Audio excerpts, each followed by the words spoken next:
Supervisors regular meeting. I'd like to welcome you all here. Thank you for attending. Bob, we're starting the meeting. First item on the agenda is approve the minutes of the October 20th, 2015 regular meeting. Minutes, Mr. Chairman. Second, Mr. Chairman. A motion and second on the minutes. Any comments? Hearing none, all in favor? Aye. Opposed? Motion carries. Item 2 on the agenda is receive and place on file drainage repairs. We do have quite a few today. DD number 4, lateral 3, Colfax Township, section 14 and 15, a beaver dam, turned in by Tim Michelson. DD 5, Main, Roland, section 1, beaver dams just north of Calendar Lagoon, turned in by Dan Rasmussen. About 3 DD number 69, joint lateral 1, Fulton Township, section 3, washout on ditch bank, a major blowout on the ditch bank, turned in by Kevin Walsh. Drainage district number 70, joint 95 Calhoun, branch 2, Roland Township, section 6, blowout in field, turned in by Russ Hanson. DD number 2, Burnside, section number 31, beaver dam in the open ditch, turned in by Lloyd Stewart. DD number 34, lateral B, Clay Township, section 24, a missed tile connection on the relief main, turned in by Lloyd Stewart. And DD number 69, branch 1 and 2, Johnson, section 24, investigate possible missed tile connection on the relief main. I believe that's also turned in by Lloyd Stewart. That's it. Sorry, I missed one of those. Could you read those? No. Mr. Chairman, I make a motion to receive and place on file drainage repairs. I guess I'll second that one. Have a motion and a second. Any comments? Hearing none, all in favor? Aye. Opposed? Motion carries. Item 3 on the agenda is approve and authorize chair to sign a Beavis Advantage Vision Plan renewal effective January 1st, 2016. Move item 3, Mr. Chairman. Second. A motion and a second. Any comment on that? I believe that's our eye care plan. All in favor? Huh? All in favor? Opposed, motion carries. Item 4 on the agenda is approve and authorize chair to sign a utility permit from Calhoun County REC to install overhead electric lines to new hog confinement in section 10, township 87 north, range 30 west, Roland Township. So moved. Second. A motion and a second. Everyone okay on that, man? Yeah, I didn't have an address yet. I'll check with Sheila. I think there's a little, doing what we can to facilitate the utilities to get their duties done. And if we need an entrance permit, or I mentioned where the address is at, I know it's the location within reason of what's going on. Any other comments? Hearing none, all in favor? Aye. Opposed, motion carries. Item 5 on the agenda, approve and authorize chair to sign a permit from Dayton Farm Drainage to connect tile from property owned by Gary Duff in east half of northeast quarter of section 15, township 86 north, range 28 west, Dayton Township, to tile along the west side of Quail Avenue, approximately 300 feet south of Highway 175, all within drainage district number 285. Mr. Chairman, I move on 5. Second, Mr. Chairman. I have a motion and a second. Is you gonna be doing this in the roadway, or? Yeah, well, typically that's why they're getting a permit. They want to improve their drainage on private property. There is a intake tile line in the road ditch. If they apply for the permit, they can do so. And I double checked with Doreen, and it's all within the drainage district, so they're not crossing watershed boundaries. Question? Hearing none, all in favor? Aye. Opposed, motion carries. Come time now for citizens' opportunity to address the board with items not on the agenda. Anybody here from citizens? Yes. Board of Supervisors Committee reports, Mary? I have one thing. I want to put a notice out to the public. This is on behalf of the conference board, who is the board that oversees the assessor's office. The assessor's office, a month or 2 ago, received notice that commercial property in Fort Dodge would be getting a state order of 38% increase on the commercial properties. We took the time to appeal that, and we went to Des Moines and talked to them. The state sent 4 people out of their office up to our assessor's office, and they spent 4 days there trying to review sales. And through that whole process and going to Des Moines to meet to them, we have reduced that, so the state order that we will be getting is 16%. And to let the public know that's on commercial property only. State order happens every other year. And what that does is the state looks at sales for the prior year and determines whether we're kind of out of balance as a whole on our sales compared to the assessed value. You have to be within 5% below, like 95% to 105% of the values. And so they look at the sales, how they're coming in compared to the assessed values. And what that does is the state determines that we're out of whack. And they basically started out, like I said, determining that our overall, they determined our assessed value was 38% too low. Again, we argued it and got it down to 16%. So commercial property owners need to know that their assessments will be going up 16%, and it is retroactive to January 1st of 2015.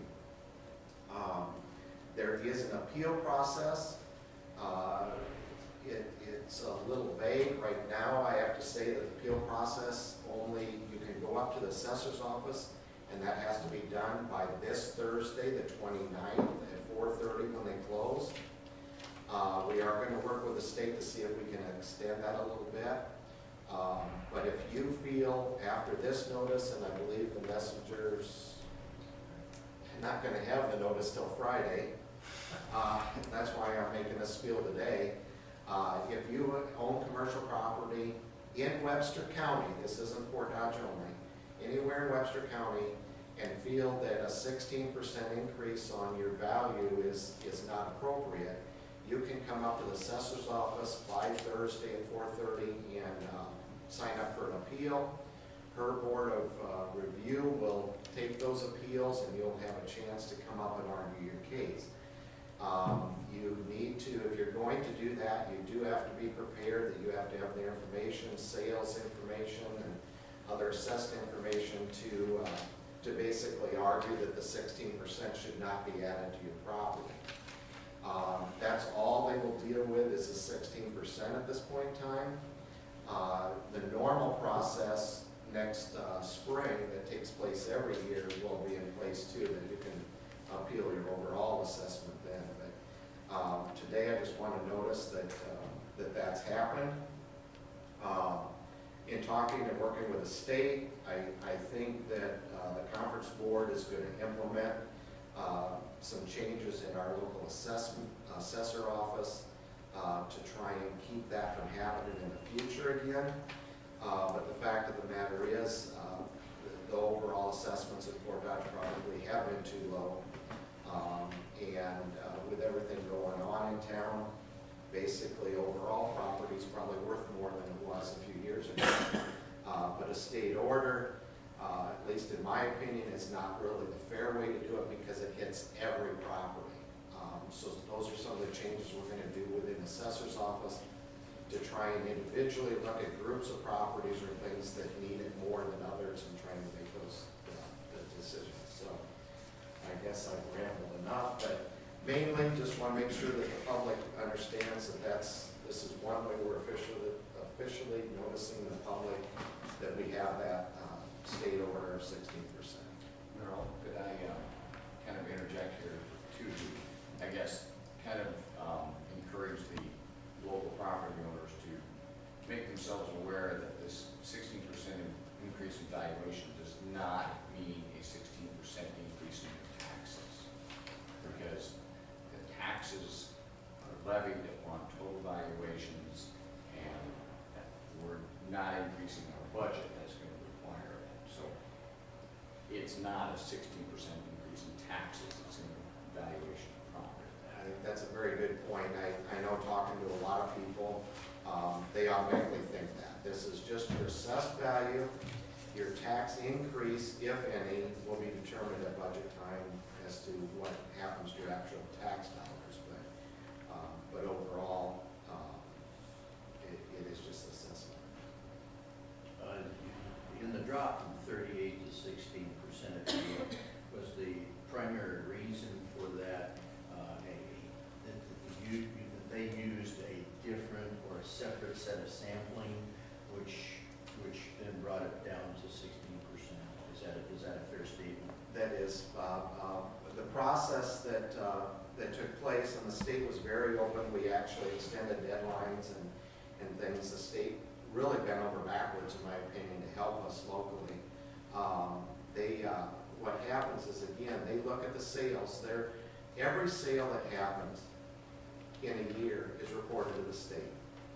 Their job, it starts on local level to determine whether those are arm's length transactions. So, sales between family members, sales that have anything odd to them, a lot of personal property. One sale that I know we threw out was a hotel. Well, we knew there's personal property there. There's a lot of personal property there, beds and lights and everything. And the sale didn't include that. Well, the state will throw that out. It's not an arm's length transaction on just the property. So there's a lot of things that will throw the property out. So they weed it down to just the ones that they feel are arm's length. And that was a process that starts in the local office, and I think that is one place that we can work on a little bit better. The state then reviews them. If a sale comes through, being in real estate, a lot of people will understand, they'll call and ask the buyer, seller, realtor, what happened to this transaction, to make a determination whether it's an appropriate sale to look at. So the state, head of the State Department basically said their job is to make sure that they have the best information, the most accurate information to make these determinations. And you start out with a list and you whittle it down. And based on what they did, that's why we had the 38%. That's where they allowed us to look at the sales. And that's what we did going down there. Keith and I went down and we basically went through every sale that's on the list and determined whether they were arm's length. And we honestly did not look as to whether it was an advantage to us or an advantage the other way, as to how you got to those sales. The numbers crunched the way they crunched in the end. But for instance, I believe we went down and we pared down, we took another 7 properties off the list that day, which that's all it took to bring us from that to that. And another point that's interesting, kind of going on and on here, but another reason I believe the state order is not appropriate is they only use 12 sales is what we used in the end.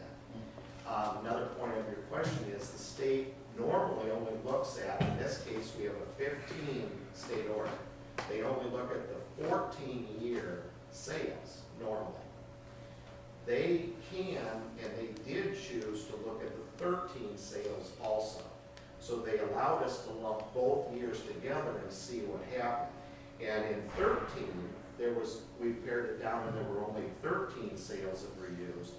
But it showed that the percentage was that in the year 13, we were 98.1% of value, which means there wouldn't have been an order in that year. Now, 14 sales show we dropped clear down to 74.8, and that's what triggered the problem. But by lumping them together, it allowed us to lower it there too. So it all depends on what you end up in the end for the sales you use. And then it's really kind of by chance. If for some reason those 12 sales are odd properties, you're going to get state order. So I'd like to thank Merrill for doing all this, and he took it upon himself when he seen the 38% to call down and asked why, and did all this work checking the properties out. It wasn't none of us, it was Merrill and Mark that worked on it mostly, and they were the ones that got it down from 38 to 16. It actually went down compared to property. So I thank you guys for putting that extra work in because it was a lot of time.